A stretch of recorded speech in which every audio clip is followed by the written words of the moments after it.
بسم اللہ الرحمن الرحیم ایاک نعبد و ایاک نستعین۔ اے اللہ تیری عبادت کرتے ہیں، تجھ سے ہی مدد مانگتے ہیں۔ میں ہوں قاسم خان سوری۔ عمران خان صاحب کو جھوٹے مقدمات میں بے گناہ قید ہوئے 991 دن ہو گئے ہیں، 1000 دن تقریباً پورے ہونے والے ہیں، اور بشرا بی بی کو 727 دن ہو گئے ہیں، قید تنہائی میں رکھا ہوا ہے۔ آج منگل کا دن تھا، پھر عمران خان سے ملاقات کا دن، اور عمران خان کی تینوں بہنیں کارکنان اڈیالہ جیل کے باہر پہنچے، اور ایک دفعہ پھر ان کو ملاقات نہیں کرائی گئی، اور عمران خان صاحب کو قید تنہائی میں رکھا ہوا ہے۔ سابق وزیر اعظم ہیں، بنیادی سہولتیں تک نہیں دی ہوئی، ان کو کتابیں پڑھنے کے لیے نہیں دی گئیں، اور ٹیلی ویژن نہیں ہے، بالکل قید تنہائی میں رکھا ہوا ہے، باہر نہیں نکلنے دیا جاتا ہے، واک کرنے نہیں دی جا رہی، اور ان کی آنکھ کی بینائی 85% ضائع ہو چکی ہے، اور ان کو ان کے ذاتی معالجین سے نہیں ملنے دیا جا رہا، ان کی بہنوں سے وکلا سے ملنے تک نہیں دیا جا رہا، اور جو چیف جسٹس اسلام آباد کے ڈوگر نے جو فیصلہ دیا کہ 2 دفعہ ہفتے میں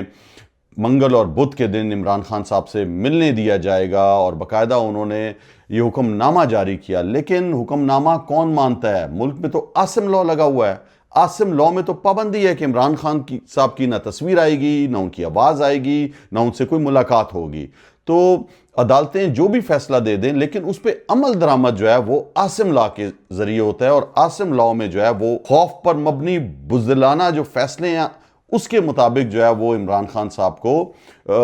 قید تنہائی میں رکھا ہوا ہے، اور جھوٹے مقدمات میں بند کیا ہوا ہے۔ مقدمات لگنے نہیں دیتے عدالتوں میں، اور جب مقدمات لگتے ہیں تو ڈیٹ پہ ڈیٹ آگے دے دی جاتی ہے، ورنہ 10 منٹ میں عمران خان صاحب کے سارے کیسز کے فیصلے ہوں اور وہ باہر آ جائیں۔ لیکن ڈیلے ٹیکٹکس اور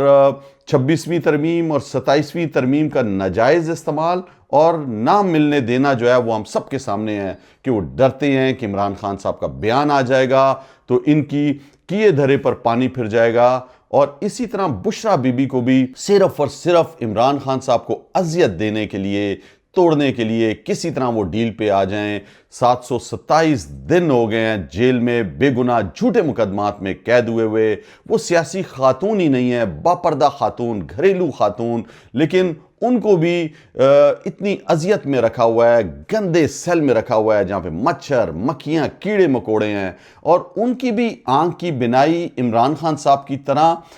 متاثر ہوئی ہے شدید۔ ان کا باقاعدہ علاج کیا، سرجری کی ہے، اور سرجری بھی اکیلے میں رات کے اندھیرے میں لے جا کر کی گئی، ان کی فیملی تک کو نہیں بتایا گیا۔ ایک خاتون کی آنکھ میں مسئلہ ہوا ہے، لیکن اس کی فیملی کو، ان کی بچیوں کو نہیں بتایا گیا، اور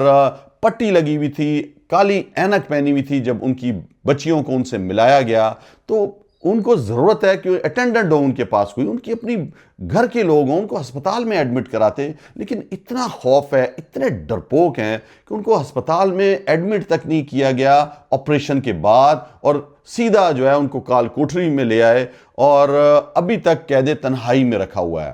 عمران خان صاحب سے وہ تمام بنیادی سہولتیں لی ہوئی ہیں، نہیں دی ہوئی ان کو، جو ایک سابق وزیر اعظم کا حق ہوتا ہے۔ وہ سیاسی قیدی ہیں، جھوٹے مقدمات ہیں ان پہ، نہ وہ ان کو ٹیلی ویژن دیکھنے کی اجازت ہے، نہ انہیں کتابیں پڑھنے کی اجازت ہے، ان کو سیل میں 24 گھنٹے بند کر دیا جاتا ہے، قید تنہائی میں رکھا ہوا ہے۔ ان کو ان کے بچوں سے ملاقات کرنے نہیں دی جا رہی، ان کے بچے آنا چاہتے ہیں، ملنا چاہتے ہیں، ان کو ویزا تک نہیں دے رہا یہ عاصم منیر اور یہ فارم 47 کی حکومت۔ اتنا ڈرتے ہیں عمران خان تو بہت دور کی بات، ان سے تو ڈرتے ہی ڈرتے ہیں، ان کے بچوں سے ڈرتے ہیں، ان کی بہنوں سے ڈرتے ہیں، سیاسی ورکروں سے ڈرتے ہیں، عام عوام سے ڈرتے ہیں، آواز اٹھانے نہیں دیتے، صحافیوں سے ڈرتے ہیں، وکلا سے ڈرتے ہیں۔ جو بھی کوئی آواز اٹھا لے، اداکار بھی اگر کوئی بول دے، کوئی گلوکار بھی بول دے تو اس کو بھی پکڑ لیتے ہیں، گانوں پہ پابندی لگا دیتے ہیں، بولنے پہ پابندی ہے۔ تو آپ سوچیں، اتنی سخت سانس بند کیا ہوا ہے عوام کا انہوں نے، اور کہتے ہیں کہ جی فتح ہو رہی ہے ہماری، عاصم منیر کامیاب ہو گیا ہے بہت، عاصم منیر کی پاپولیرٹی بہت ہو گئی ہے۔ شرم نہیں آتی، ایک سرکاری ملازم زور زبردستی سے ملک پر قابض ہے، صرف اور صرف اس لیے کہ وہ آرمی چیف ہے، پاور ہے اس کے پاس، تمام جو ہے سجدہ گو ہوئے اس کے سامنے۔ اب آتے ہیں تھوڑا بلوچستان کی طرف۔ جس طرح محسن نقوی نے کہا تھا کہ بلوچستان تو ایک ایس ایچ او کی مار ہے، اور اب جب آپ حالات دیکھتے ہو بلوچستان کے تو تقریباً 15 سے 16 اضلاع کے اندر حکومتی ریڈ ہی نہیں ہے۔ حکومتی اہلکاروں کو بی ایل اے اغوا کر کے لے جاتی ہے، اے سی کو، ڈی سی کو تھانے جلا دیے جاتے ہیں، اور کوئٹہ شہر تک پہنچ گئے تھے۔ پاکستان تحریک انصاف کے ticket holder P be 43 Quetta شہر سے انہوں نے الیکشن لڑا۔ سردار دودہ خان شاوانی کوئٹہ شہر سے تھوڑا ہی باہر دشت کے علاقے میں ان کا باغ ہے، وہاں سے ان کو اغوا کر لیا ہے بی ایل اے نے۔ تو آپ بتائیں کدھر جائیں پاکستان تحریک انصاف کے لوگ؟ آرمی اسٹیبلشمنٹ کے بعد بی ایل اے بھی اغوا کر رہی ہے لوگوں کو، تو کدھر جائے ہم لوگ؟ کیا کرے عوام؟ ایک طرف حکومتی جبر ظلم اور دوسری طرف اب بی ایل اے جو ہے وہ اغوا کر رہی ہے، تو کہاں ہے ان کی حکومتی ریڈ؟ کدھر گئے وہ جو کہتے تھے کہ یہ صرف 1400-1500 لوگ ہیں، ہم ان کی نسلیں تباہ کر دیں گے؟ عاصم منیر جو کہہ رہا تھا یہ ایک ایس ایچ او کی مار ہے، محسن نقوی جو کہہ رہا تھا، تو یہ تو حال ہے بلوچستان کا۔ وہ جو قبلہ اور کعبہ لکھتے ہیں اخباروں میں، وہ جو لفافہ صحافت کرتے ہیں، آپ دیکھیں بڑے بڑے نام ڈھیر ہو گئے۔ وہ نام جو ہم بڑا سمجھتے تھے بہت بڑا صحافی ہے، آپ دیکھیں ان کا کیا حال ہوا ہے آج۔ سہیل وڑائچ کو آپ دیکھ لیں، وہ کس حد تک چلا جاتا ہے تابعداری میں، جھوٹ میں، اور صرف خوش کرنے میں لگا ہوا ہے، اور اس کو پتہ ہے کہ عوام جو ہے وہ اس کے بارے میں کیا کہہ رہی ہے، اس کی وہ حیثیت جو پہلے تھی وہ ختم ہو چکی ہے، لیکن عادت سے مجبور ہیں۔ انہیں پتہ ہے کہ ہمیں جو ہے وہاں سے تنخواہ آنی ہے، اور وہاں سے ہماری بس قبولیت ہے، تو ہمیں ٹی وی پر بھی ملے گا کام، ہمیں تنخواہیں بھی دیں گے ادارے۔ تو ایسے لوگ آج ایکسپوز ہو چکے ہیں پاکستان کے اندر، اور یہ جو جھوٹ اب نہیں بک رہا کسی کا بھی، ہم سب کے سامنے ہے کہ یہ حالات آ چکے ہیں کہ ایک طرف عمران خان ہے، عوام اس کے ساتھ کھڑی ہے، مردان جلسے نے ثابت کر دیا ہے۔ آپ مجھے بتائیں کہ یہ تو ایسے کر کے سیاسی جماعتیں ختم کر دیتے تھے، انہوں نے جو ہے وہ ایسے کر کے جو ہے آئی جے آئی بنائی، اس کو ختم کر دیا، پھر دوبارہ سے جو ہے وہ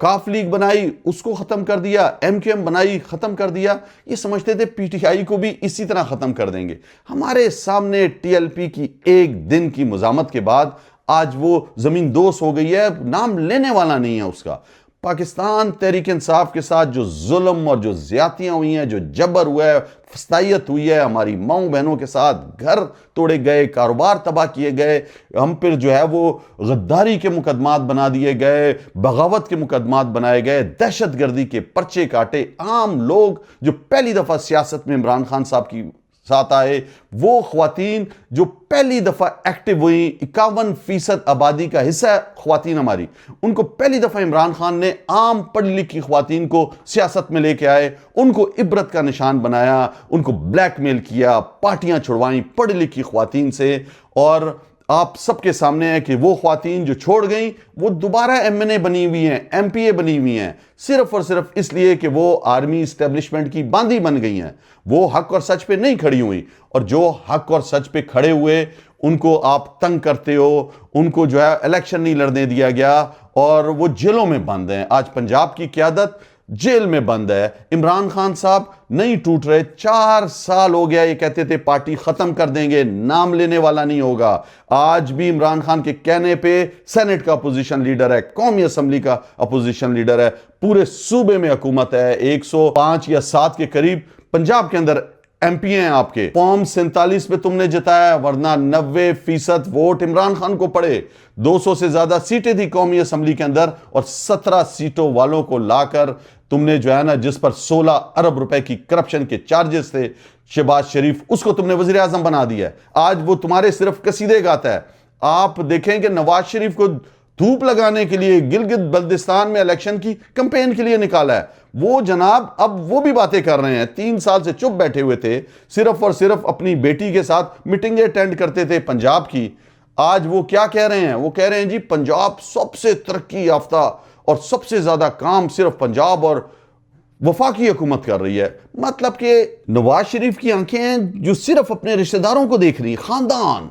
بیٹی پنجاب کی وزیر اعلیٰ اس کو نظر آتی ہے، اس کو اپنا بھائی جو ہے وہ وزیر اعظم نظر آتا ہے، اور اس کو جو ہے وزیر خارجہ اسحاق ڈار صرف نظر آتا ہے۔ کیوں نظر آتا ہے اسحاق ڈار؟ اس لیے کہ اس نے لکھ کر دیا ہوا ہے عدالت کو کہ میں نے نواز شریف کے لیے منی لانڈرنگ کی ہے، باقاعدہ ایفیڈیوٹ لکھ کر دیا ہوا ہے، اس کو تو تم نے وزیر خارجہ بنا دیا ہے۔ اور وزیر اعظم، میں نے آپ کو پہلے بتایا 16 ارب روپے کی کرپشن کے چارجز تھے، اسی دن اس پہ لگنے تھے، اس کو آرمی اسٹیبلشمنٹ نے وزیر اعظم بنا دیا۔ تو چوروں اور لٹیروں کو تو تم نے اپنے ساتھ بٹھایا ہوا ہے عاصم منیر نے۔